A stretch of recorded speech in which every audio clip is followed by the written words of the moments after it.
Good morning, grade 7 learners and other grade levels. We are still on enhancing our writing skills on how to write active voice sentence to passive voice. So this time we are going to proceed to another tenses. And these are your continuous or progressive tense and perfect tense, writing active voice sentences to passive voice. But before that, let us review first if you had really learned on how to rewrite active voice sentence to passive in a simple tense. Let's do this review.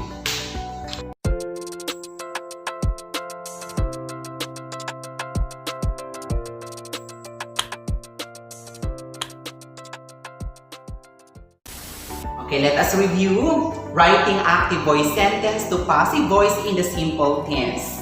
Okay. Examples. He sings my favorite song.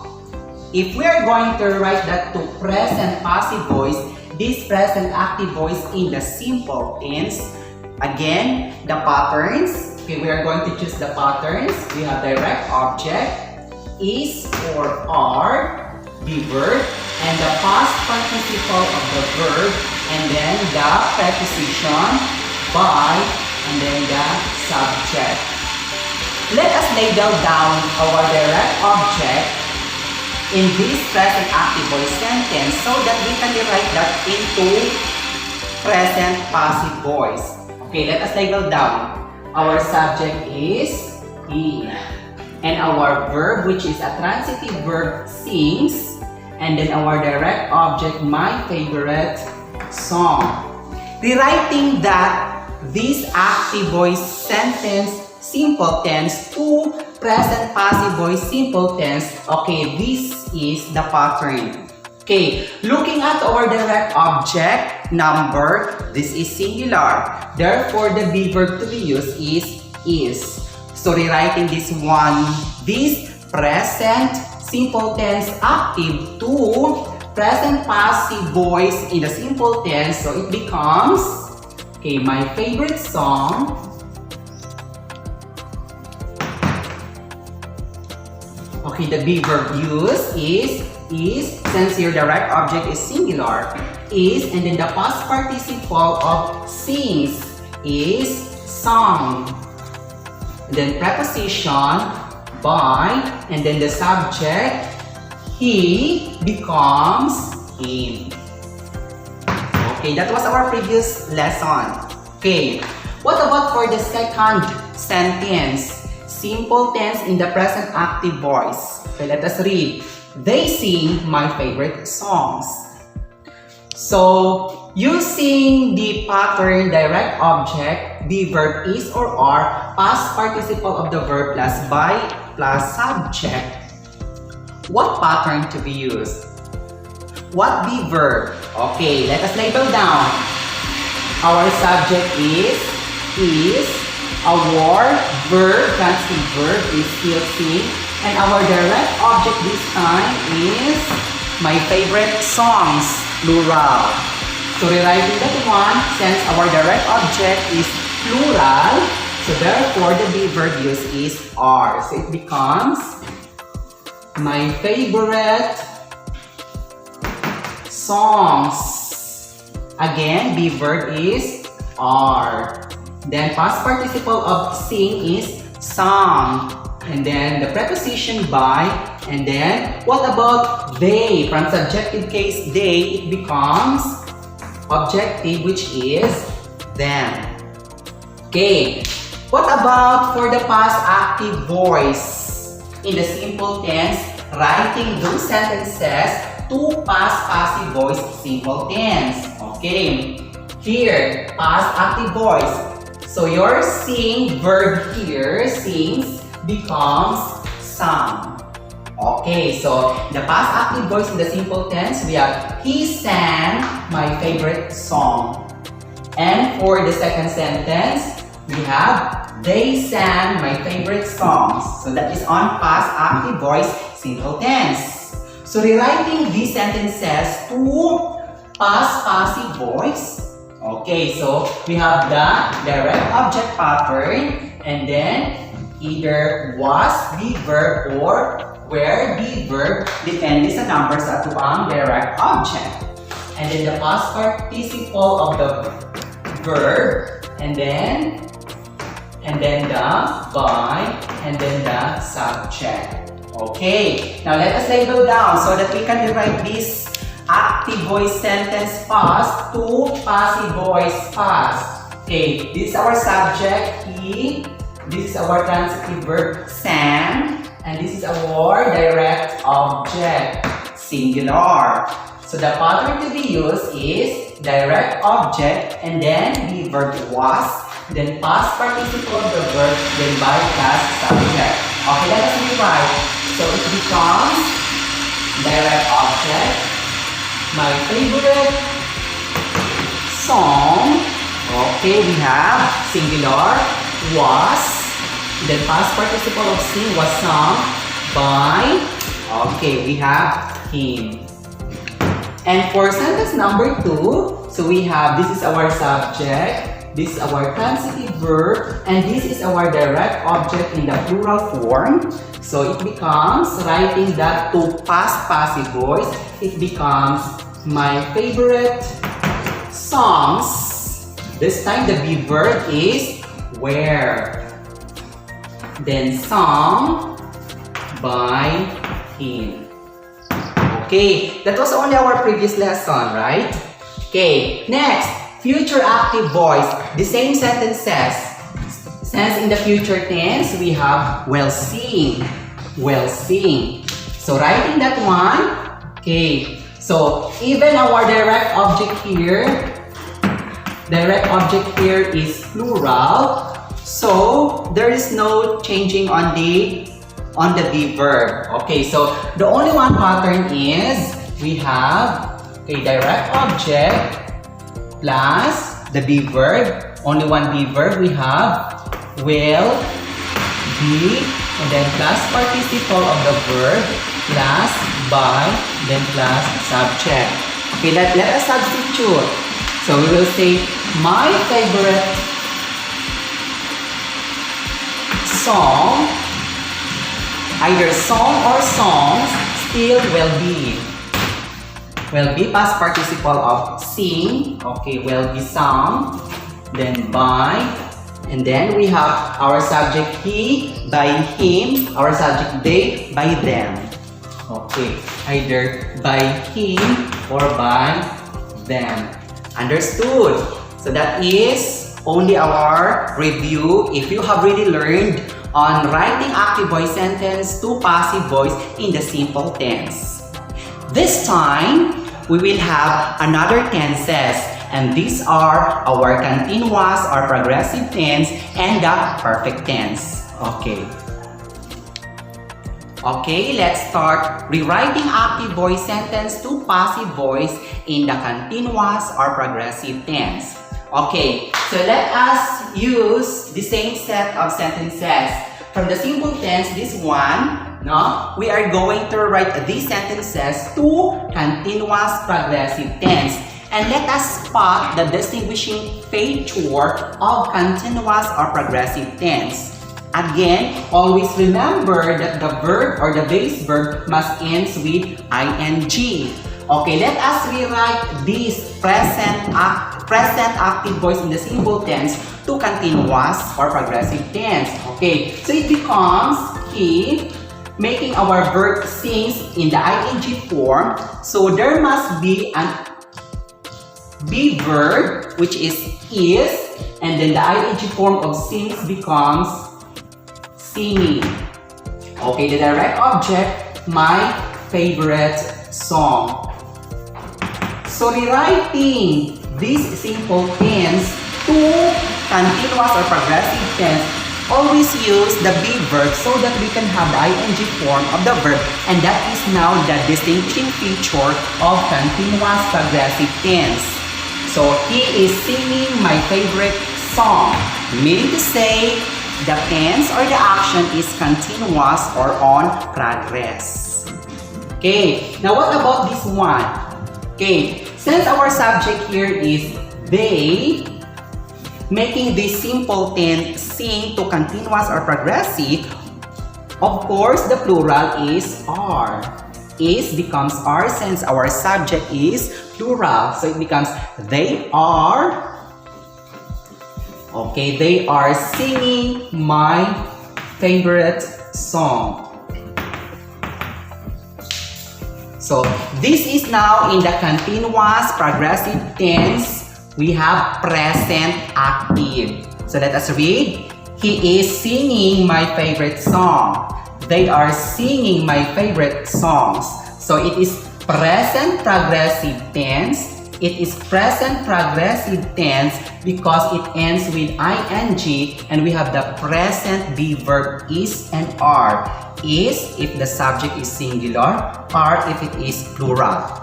Now let us try to write this present continuous or progressive tense to present passive voice continuous or progressive.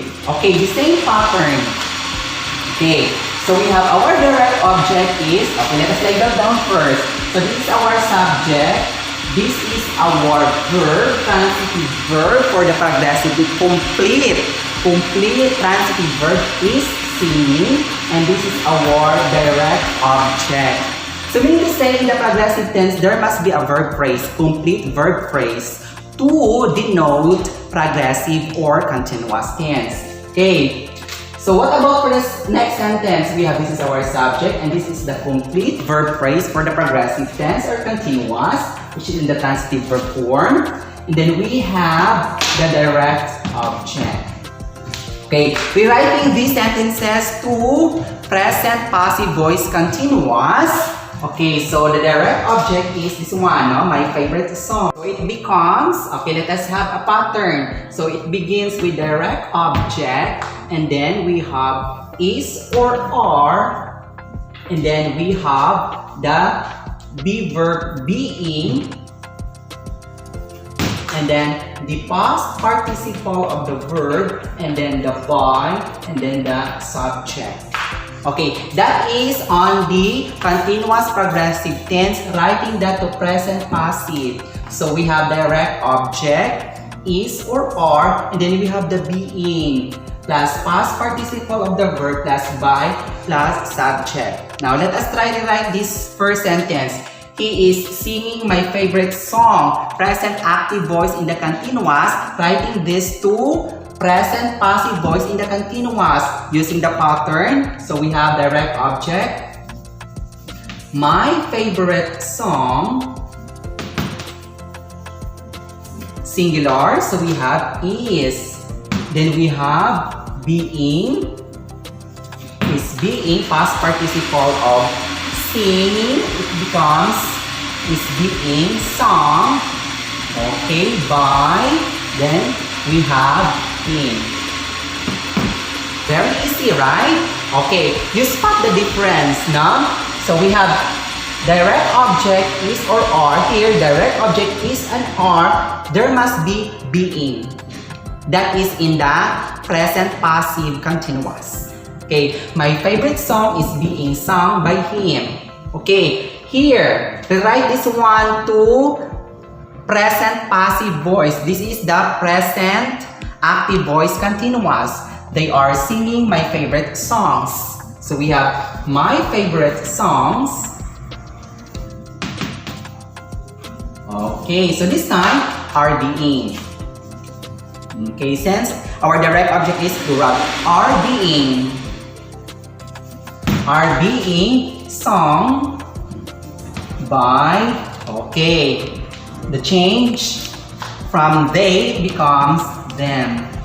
Okay, so only have being always present in the passive voice. Okay, let us go back the pattern. Direct object plus is or are being plus past participle of the verb plus by plus subject. So that is the only difference in writing present progressive tense in the active. Okay, then writing that to present passive. Okay, so there must be is or are being. Okay, what about making that to past active? It becomes he was, this one, he is singing my favorite song becomes he was singing my favorite song.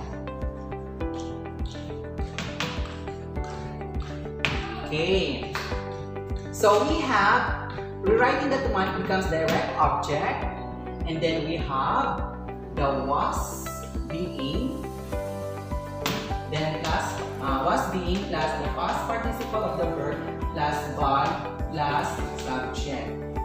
So rewriting this one, he was singing my favorite song, it becomes my favorite song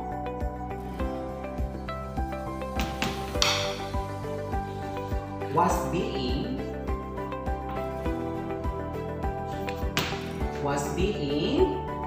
sung, okay, by him. Okay, making this one, they are singing my favorite song in the present active voice continuous, making that one to past active voice continuous. So they are singing becomes they were singing my favorite song. Songs. In plural on direct object, so it becomes rewriting that to past passive voice continuous, so it becomes my favorite songs. Songs, so past were being. Were being, past participle of sing, sung, by, okay, from they becomes them. Okay, now let us make this past passive voice, let us make this past active voice in the continuous tense to future active voice in the continuous tense. So it becomes, okay, he was singing, it becomes he will be singing. Okay. He will be singing my favorite songs. Okay, so that is future active continuous, will be singing. Okay, rewriting this one, they were singing my favorite song to future active. So still we have they will be singing my favorite songs. Okay. Okay, so we have now the future active voice in the continuous or progressive tense. Okay, let us read. He will be singing my favorite song. They will be singing my favorite songs. So again, future active voice in the continuous or progressive tense. Okay, let us rewrite this one. This is now a future active voice sentence, active in the continuous or progressive tense. So rewrite that one to future passive voice in the continuous tense. So it becomes he. Okay, let us have the pattern first. Okay, direct object plus plus will be being. Then plus past participle of the verb plus by plus subject. Okay, let us substitute now. Okay, so it becomes, okay, let us rewrite this one. He will be singing my favorite songs to future passive. So it becomes, okay, this is, okay, let us label down. Okay, this is our subject, this is our verb, in the transitive verb in the future active. This is our direct object. Okay, so this is our subject, this is our transitive verb in the future active, and this is our direct object. Okay, now let us rewrite this future active voice continuous to future passive voice continuous. So it becomes my favorite song using this pattern. So my favorite song will be being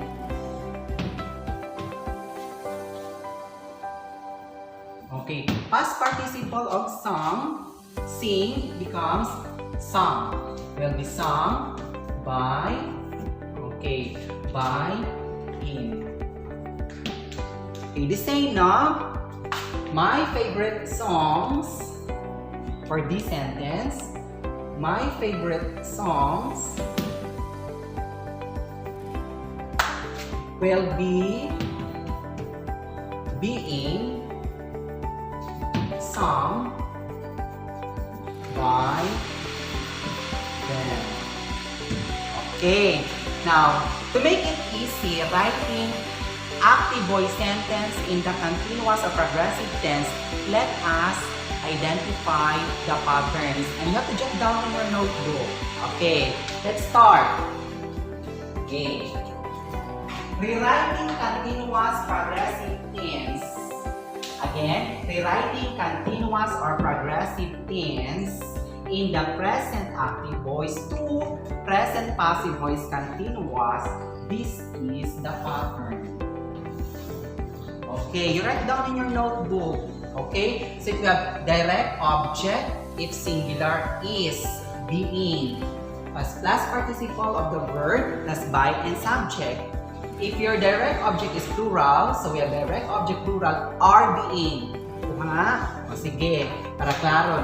Mauna lang nato. Okay, so direct object, so we have this one is being, if it is singular, then direct object plural are, being, plus as participle of the verb plus by plus is. Okay, maka-pattern, no? Okay, next, let us spot. Okay, we have two patterns also. We have direct object. Okay, we are now on the past active voice, in the past active voice continuous progressive. Okay, so we have two patterns. Okay, so we have in the past active continuous to past passive continuous. So we have two patterns. Okay, first, if the direct object is singular, was, being, plus past participle of the verb plus by plus subject. If the direct object is plural, so we have direct object were, being, plus past participle of the verb plus by, then plus subject. Klaro? Sige. Again, writing past active voice continuous to past passive voice continuous, these are the patterns. Okay. Now, for future active continuous, writing to future passive continuous, we have only one pattern. This one. No? Rewriting future active continuous to future passive voice continuous, we have pattern, direct object, plus will be, being, plus past participle of the verb plus by plus subject. Okay, very easy. You jot down in your notebook those patterns in writing active voice sentence in the continuous or progressive to passive voice sentence continuous or progressive. Since this is a long discussion, okay, we only have the progressive tense. So the next video, we are going to have the perfect tense. Okay, thank you.